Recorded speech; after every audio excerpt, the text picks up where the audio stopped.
Now, I talked to Michael Bennet, running for president, senator from Colorado, about Medicare for All. Now, he is not in favor of it, as you're gonna see in this clip. But he did say something very interesting about how good it is. I'm not sure he meant to. He was very clear on the language though, because he opposes Medicare for All, he says, because it would take away private insurance. So I wanted to press on that a little bit and see if we can get an interesting answer. I think we did. Let's watch. And on the Medicare for All issue, Senator Bennet, you just said if people want to keep their private insurance, you want to let them do that.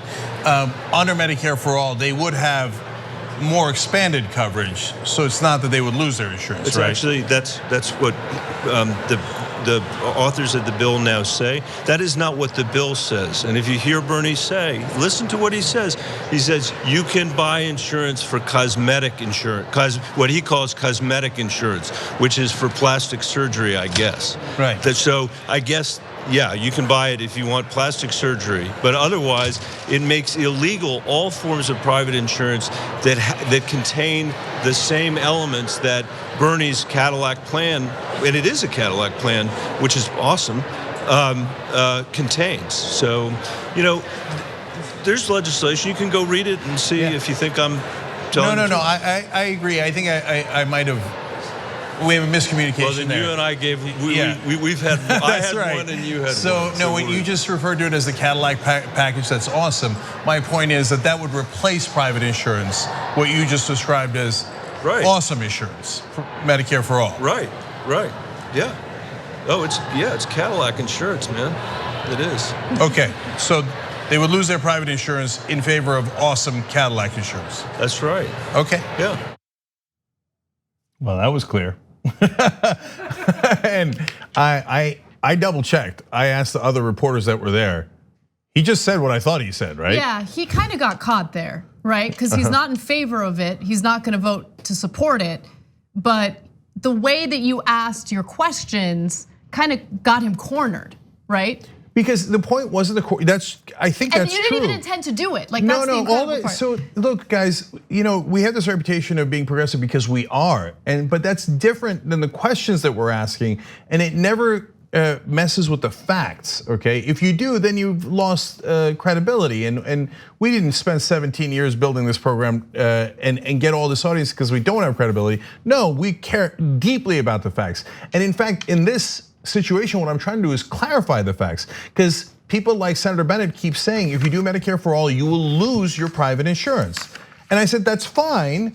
And so what I'd like to know is, do you agree that it's replaced by better insurance? So it's not like people don't have insurance, they have better insurance. And you just saw there with your own eyes, Senator Bennet said, yeah, that's true.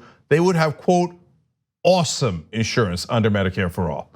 So, and look, I don't mean to pick on the other reporters too much, but why isn't everybody asking every senator opposed to Medicare for All that same question? It's not that complicated. When you say, hey, they're gonna lose their private insurance, isn't it a natural follow-up to say, do you mean they're gonna have no insurance? Or is Medicare going to replace the insurance they have? And would it be better or worse? And it turns out if you ask that question, even to the opponents of Medicare for All, they think that it would be way better. So why are they against it?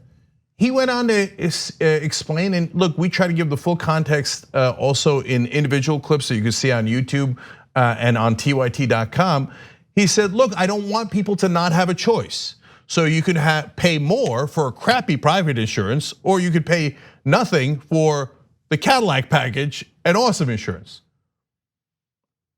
Okay, I don't know why you would want that choice. And so, and part of the problem, of course, if you dive into the issue is that if you have private and public, why does Medicare for All not allow private insurance on the core of the coverage other than cosmetic surgery, et cetera? Because then private insurance sets the rates even lower, but they do that by providing almost no coverage. And they do it for only healthy people.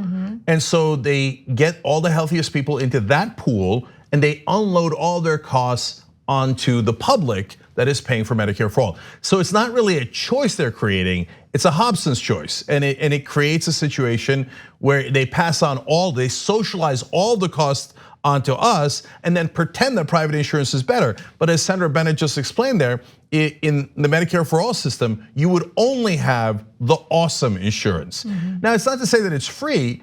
5% of the country, as one of the top experts and advocates for Medicare for All, came on the Young Turks and explained, no, 5%, the top 5% would pay more. The bottom 95% would not pay more.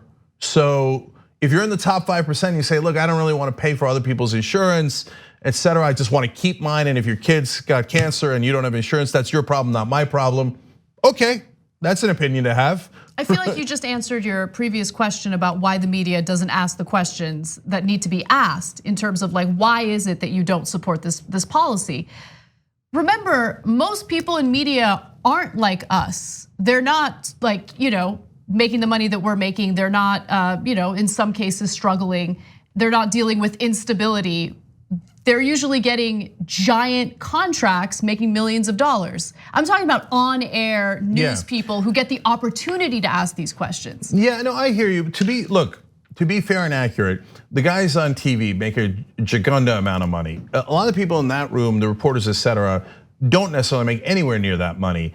But there is groupthink, and there's acceptable questions and sometimes non-acceptable questions, and it does come from above. It's not to say that it's a conspiracy or that they hand down memos saying you are not allowed to ask that question. There's just this pervasive, unbreakable groupthink, and so everyone reads other pieces going, oh, well, they would lose their private insurance and they're done with it.